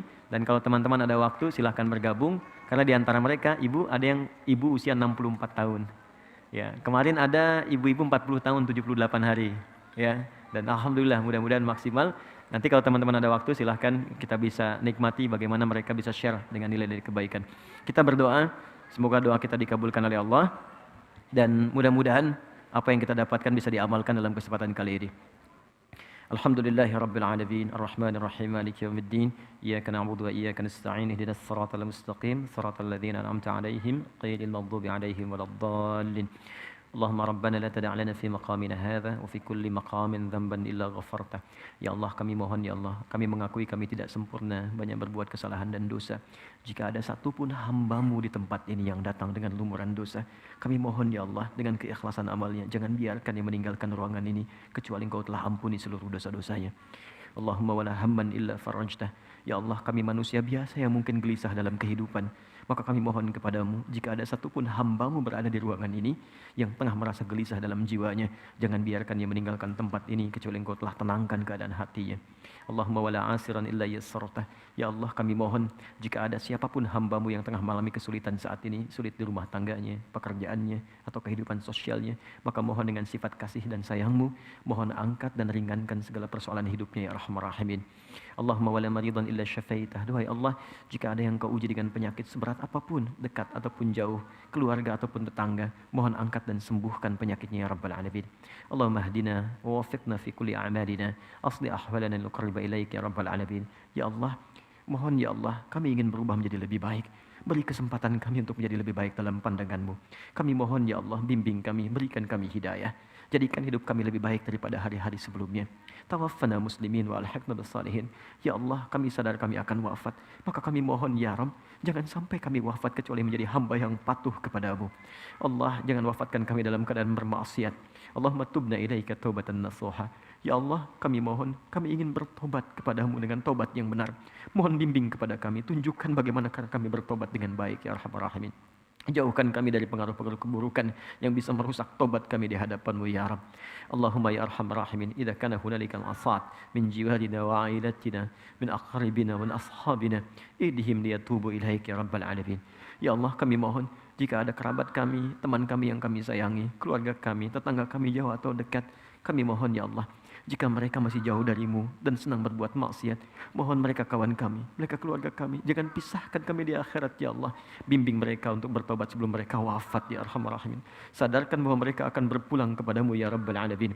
Allahumma ya Rabb, Allahumma ya Arhamar Rahimin, jami'na ma'ilatina ya Rabbal Alamin fi jannatika na'im ma'ar Rasulil Mustafa Muhammadin sallallahu alaihi wasallam. Ya Allah kami mohon, kami merindukan perjumpaan dengan Rasulullah sallallahu alaihi wasallam yang tidak kami tatap di dunia, yang tidak kami lihat di mimpi. Maka kami mohon ya Allah, jika kelak Engkau hendaki kami masuk ke dalam surga, pertemukan kami dengan Rasulullah sallallahu alaihi wasallam bersama ayah ibu kami ya Allah, anak cucu kami, kerabat kami, tetangga kami, dengan orang-orang soleh yang Engkau ridai. Allahumma ya Arhamar Rahimin, inna nas'aluka khaira ma sa'alaka Rasulukal Mustafa Muhammad sallallahu alaihi wasallam wa na'udzubika min kulli ma sta'adha bika anhu Rasulukal Mustafa Muhammad sallallahu alaihi wasallam waj'al baqiyat hayatina hayatan thayyibah. Ya Allah kami mohon, jika memang kami masih ada peluang untuk hidup pada lembaran hari-hari ke depan, Maka mohon jadikan sisa hidup kami sisa hidup yang lebih baik dari sebelumnya. Wa idza kana hadzal yaum min akhir hayatina faj'al ya Allah akhir hayatina husnul khatimah. Namun kami mohon ya Allah, jika memang ini hari terakhir kami hidup dan kami harus wafat di hari ini, kami mohon jadikan wafat kami husnul khatimah. Jadikan wafat kami husnul khatimah. Allahumma khaffif lisanana min kulli kalimat tauhid la ilaha illallah Muhammad rasulullah. Ya Allah, kami mohon ringankan lisan kami dalam sakaratul maut kami untuk mengucapkan kalimat tauhid la ilaha illallah Muhammad rasulullah. Allahumma ajib kalimatan bi qaulika ya ayyatuhan nafsul mutmainnah irji'i ila rabbika radiyatan mardiyah fadkhuli fi ibadi wadkhuli jannati. Ya Allah, kami mohon jawab ya Allah kalimat kami dengan panggilanmu yang indah. Hei jiwa-jiwa yang tenang, saatnya kamu pulang. Aku ridha dengan amalmu dan engkau pun akan ridha dengan pemberianku. Cepat pulang, aku siapkan surga untukmu. Engkau akan jadi hamba-Ku yang aku nilai saleh dalam kehidupanmu. Allahumma ya Rabb, laqad asayna walidina wa asayna ya Allah azwajana wa asayna auladana wa dhurriyyatana. Allahumma tubna ilaika arhamar rahimin. Ya Allah, kami telah berbuat maksiat yang tak terlukiskan bahkan kepada kedua orang tua kami. Ya Allah, kepada suami istri kami. Ya Allah, kepada anak-anak kami, tetangga kami. Jika mereka masih hidup, ya Allah, berikan kami kesempatan untuk memohon maaf kepada keduanya. Jika mereka telah wafat, bimbing kami untuk beramal soleh agar memberikan cahaya bagi keduanya. Allahumma, kami mohon ampun jika memang kesalahan di anak-anak kami karena dosa kami. Engkau sayang terhubung di keluarga kami karena perbuatan kami, maka mohon ampuni dosa-dosa kami ya arhamar rahimin. Allahumma laqad da'awnaka kama amartana fa'ajib du'ana kama wa'adtana. Ya Allah, Engkau perintahkan kami datang untuk belajar. Engkau perintahkan kami berdoa, kami mohon dengan segala air mata yang mengalir. Dan Engkau berjanji untuk mengabulkan doa kami. Kami telah tunaikan doa kami. Kami telah belajar seperti apa yang Engkau perintahkan, maka mohon kabulkan seperti apa yang telah Engkau janjikan. Ya Allah, jika dengan semua ini belum sanggup dan belum mampu mengabulkan apa yang telah Engkau janjikan, maka mohon tunjukkan pada kami dengan saat ini seperti apa lagi kami mesti memohon kepadamu agar Engkau kabulkan apa yang kami mohonkan. Allahumma rabbana atina fid dunya hasanah wa fil akhirati hasanah wa qina adzabannar bi fadlika subhana rabbika rabbil izzati amma yasifun wa salamun alal mursalin subhanakallahumma wa bihamdika asyhadu an la ilaha illa anta nastaghfiruka wa natubu ilaik wa akhiru da'wana alhamdulillahi rabbil alamin. Teman-teman, terima kasih atas pertemuan hari ini. Saya mohon maaf. Sekali lagi saya ingin katakan bahwa saya tidak meminta apapun dari Anda. Jangan berikan saya apapun. Saya hanya ingin satu saja. Tolong titip di dalam sujud Anda, doa-doa Anda supaya Allah ampuni dosa saya, keluarga dan kedua orang tua saya. Dan saya tidak ingin diberikan apapun oleh teman-teman semua. Yang kedua, saya ingin kita pulang mudah-mudahan jadi ahli Al-Quran. Ya insya Allah, dan diberikan cahaya Al-Quran. Kita ada cetakan baru, Mushaf At-Taisir untuk hafalan Quran. Walaupun teman-teman mungkin menghafal satu ayat, saya akan sangat senang dengan itu. Dan kita berusaha semaksimal mungkin. Nanti saya hubungi panitia, mungkin Mas Dimas atau Mas Ari. Saya akan berikan hadiah untuk teman-teman musyawarah, untuk cetakan terbaru dari Mushaf At-Taisir. Dan ini nggak dijual, ya nggak dijual. Bahkan di buku kun paket sebetulnya mushafnya nggak dijual. Kita subsidi, makanya harganya murah. Sebab kalau dijual di toko itu nggak akan mungkin. Dan nggak akan bisa dijangkau oleh banyak orang. Dan nanti kami titipkan, tolong dibagikan dan mudah-mudahan bisa bermanfaat insyaallah. Terima kasih teman-teman, kita menunaikan salat zuhur baru kemudian kita berpisah. Subhanakallahumma bihamdika asyhadu an la ilaha illa anta astaghfiruka wa atubu ilaik. Assalamualaikum warahmatullahi wabarakatuh. Waalaikumsalam warahmatullahi wabarakatuh.